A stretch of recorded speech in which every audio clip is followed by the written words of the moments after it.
சொல்லிருக்காங்க அப்படினு பாத்தீங்கன்னா இது முற்றிலும் தவறான பதிவு அப்படினு சொல்லிருக்காங்க.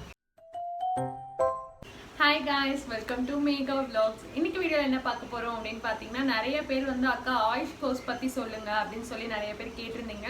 சோ உங்களுக்காக தான் இந்த வீடியோக்குள்ள போறதுக்கு முன்னாடி இந்த டென்டல் வீடியோ நான் பண்ணியிருந்தேன். அந்த வீடியோல வந்து நிறைய பேர் வந்து உண்மைதான் சொல்லியிருக்கீங்க நீங்க அப்படின்னு சொல்லி கமெண்ட் பண்ணியிருந்தீங்க. நிறைய பேர் வந்து அக்கா வேற ஃபீல்டை பத்தி சொல்லுங்க, இந்த வெட்டரி பத்தி சொல்லுங்க அப்படிலாம் சொல்லியிருந்தீங்க. நான் தொடர்ந்து வீடியோ பண்ணிட்டு இருக்கேன். ஆயுஷ் பத்தி இன்னைக்கு சொல்லிடுறேன். நான் நெக்ஸ்ட் வீடியோல வெட்டனரி பத்தி சொல்றேன்.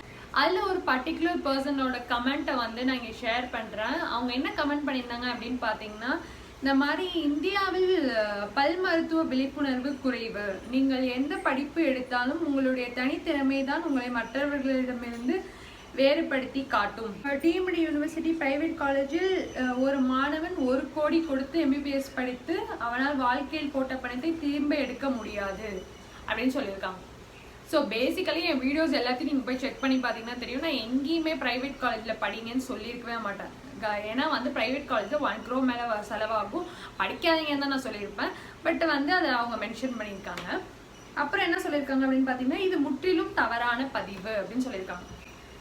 ஸோ நான் சொல்லவே இல்லை 1 crore கொடுத்து ப்ரைவேட் காலேஜில் படிங்கன்னு நான் சொல்லவே இல்லை.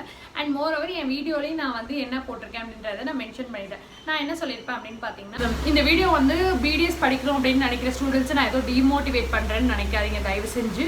அவங்க ஷேர் பண்ணியிருந்ததை ஆனஸ்ட்டாக நான் உங்களுக்கு ஷேர் பண்ணுறேன். அதையும் மீறி நீங்கள் வந்து இப்போ நான் வந்து ஷைன் பண்ணிடுவேன், இவ்வளோ பேர் இருந்தால் இந்த காம்படிஷன் இருந்தாலும் நான் ஒரு கிளினிக் வச்சேன்னா நான் வந்து எப்படி ரன் பண்ணிடுவேன் அப்படின்ற கான்ஃபிடன்ஸ் உங்களுக்கு இருந்துச்சுன்னா நீங்கள் போகலாம் அப்படின்னு சொல்லியும் நான் மென்ஷன் பண்ணியிருப்பேன். பட் இருந்துமே இது தவறான பதிவுன்னு அவங்க ஏன் மென்ஷன் பண்ணியிருக்காங்க அப்படின்னு பார்த்தீங்கன்னா, பிகாஸ் அவங்க வீடியோவை ஸ்டார்டிங் கொஞ்சம் நேரம் பார்த்துட்டு நான் சொன்னதை வச்சு ஓகே டென்டல் இவ்வளோ இது இவங்க சொல்கிறாங்க, எப்படி இவங்க இவ்வளோ தப்பாக சொல்லலாம் அப்படின்னு சொல்லி அவங்க டென்ஷன் ஆகி வீடியோவில் எனக்கு என் வீடியோ கீழே கமெண்ட் போட்டிருக்காங்க. அவங்க முழுசாக என் வீடியோ பார்த்துருந்தாங்க அப்படின்னா கன்ஃபார்மாக நான் என்ன சொல்லியிருக்கேன் அப்படின்றது அவங்களுக்கு புரிஞ்சிருக்கும். எனக்கு என்ன வருத்தம்னா இவங்க போட்ட கமெண்ட்லலாம் எனக்கு வருத்தம் கிடையாது. எனக்கு என்ன வருத்தம் அப்படின்னு பார்த்தீங்கன்னா, நிறைய ஸ்டூடெண்ட்ஸ் இதை பார்த்துட்டு ஸ்டார்டிங் கொஞ்சம் பார்த்துட்டு ஓகே இந்த அக்கா சொல்கிறாங்க அப்போ நம்ம டென்டல் எடுக்கக்கூடாது போல அப்படின்னு சொல்லிட்டு அவங்க ஒரு தப்பான டிசிஷன் எடுத்துருவாங்களோன்றது தான் என்னோட வருத்தம். அந்த வீடியோவை போய் திருப்பி முழுசாக பாருங்கள். அதில் நான் என்ன சொல்லியிருப்பேன் அப்படின்னு பார்த்தீங்கன்னா, கான்ஃபிடென்ட்டாக உங்களுக்கு இருந்துச்சு அப்படின்னா நீங்கள் அந்த ஃபீல்டை சூஸ் பண்ணலாம். ஏன்னா எந்த ஃபீல்டை சூஸ் பண்ணுறதுக்கு முன்னாடியும் அதில் இருக்க ப்ளஸ் எல்லாருக்குமே தெரிஞ்சு தான் சூஸ் பண்ணுவாங்க. ஆனால் மைனஸ் நிறைய பேர் தெரியவே தெரியாது. அதுக்காக தான் நான் மைனஸை சொல்கிறேனே தவிர மைனஸ் மட்டும்தான் அதில் இருக்குது அப்படின்ற மாதிரி நான் அந்த வீடியோவில் பேசியிருக்க மாட்டேன். நீங்கள் போய் முழுசாக அதை தெளிவாக பார்த்தீங்கன்னா உங்களுக்கு புரியும். பார்க்காதவங்க அந்த வீடியோ செக் பண்ணிவிட்டு வந்து இந்த வீடியோவை பாருங்கள். இன்றைக்கி நம்ம வந்து என்ன பார்க்க போகிறோம் அப்படின்னு பார்த்தீங்கன்னா, ஃபுல்லாக பாருங்கள். இன்றைக்கி நம்ம என்ன பார்க்க போகிறோம் அப்படின்னு பார்த்தீங்கன்னா ஆயுஷ் கோர்ஸ் பற்றி பார்க்க போகிறோம். ஏன்னா என்கிட்ட நிறைய பேர் நீங்கள் கேட்டிருந்ததுனால அதை பற்றி நான் வந்து 50க்கு மேலே வந்து கோராலில் நிறைய பேர் அவங்க ஒப்பீனியன் ஷேர் பண்ணியிருந்தாங்க. டாக்டர்ஸ் எல்லாருமே ஷேர் பண்ணியிருந்த ஒப்பீனியனை 50க்கும் மேலே இருக்க ஒப்பீனியன்ஸை நானாக உட்காந்து என் டைம் விட்டு நான் படித்து அதுக்கப்புறமேட்டு அதில் இருக்க பெஸ்ட்டெல்லாம் செலக்ட் பண்ணி நான் உங்களுக்கு ஷேர் பண்ணுறேன். ஸோ அதனால் இதை முழுசாக கேளுங்க.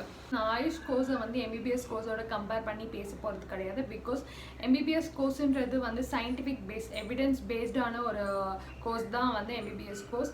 ஆயுஷ் கோர்ஸுன்றது வந்து ஒரு சூடோ சயின்டிஃபிக், அதாவது வந்து அதுக்கு சயின்டிஃபிக் ரிசர்ச் எதுவுமே அதுக்கு ப்ரூஃப் கிடையாது. அந்த நீங்கள் படிக்கிற படிப்புக்கு ப்ரூஃப் கிடையாது. இது நான் சொல்லலை, நீங்கள் கூகுளில் போய் சர்ச் பண்ணி பார்த்தீங்கனாலே உங்களுக்கே அதில் இன்ஃபர்மேஷன் இருக்கும். ஸோ அதை பற்றி தான் இன்றைக்கி வீடியோவில் பார்க்க போகிறோம். ஸோ நான் கம்பேர் பண்ண போகிறது கிடையாது. ஆயுஷ் கோர்ஸ்னால் என்ன அப்படின்றது சொல்கிறேன்.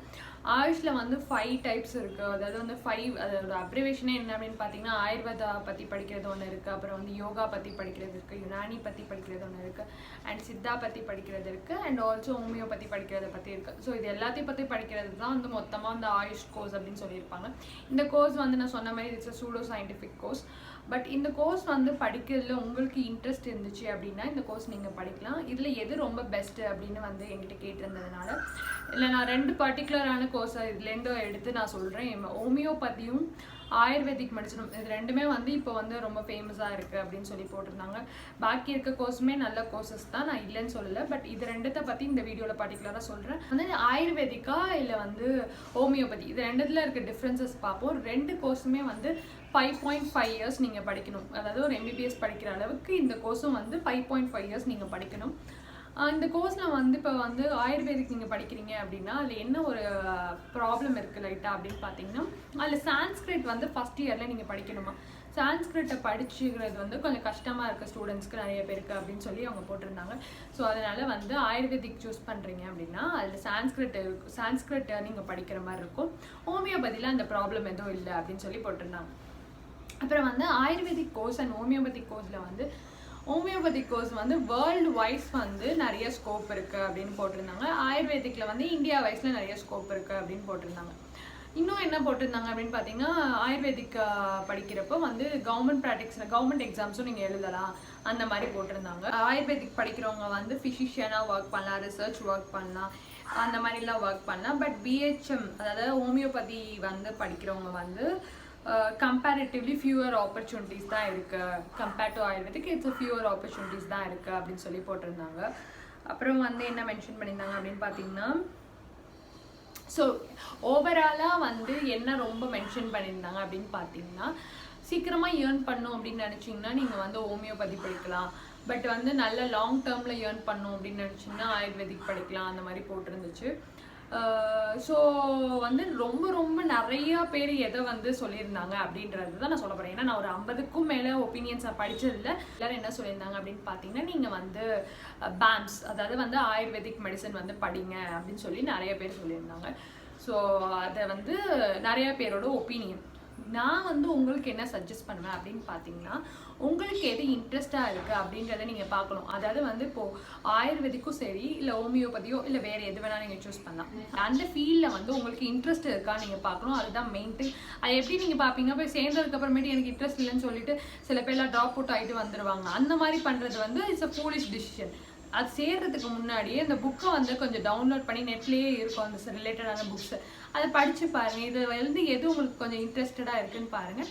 அதை நீங்கள் சூஸ் பண்ணீங்க அப்படின்னா, நீங்கள் அஃப்கோர்ஸ் அது உங்களுக்கு பிடிச்சிருச்சு அப்படின்னா, உங்களுக்கு அதில் ஒரு பேஷன் வந்துருச்சு அப்படின்னா நீங்கள் அதில் ஷைன் பண்ணுவீங்க.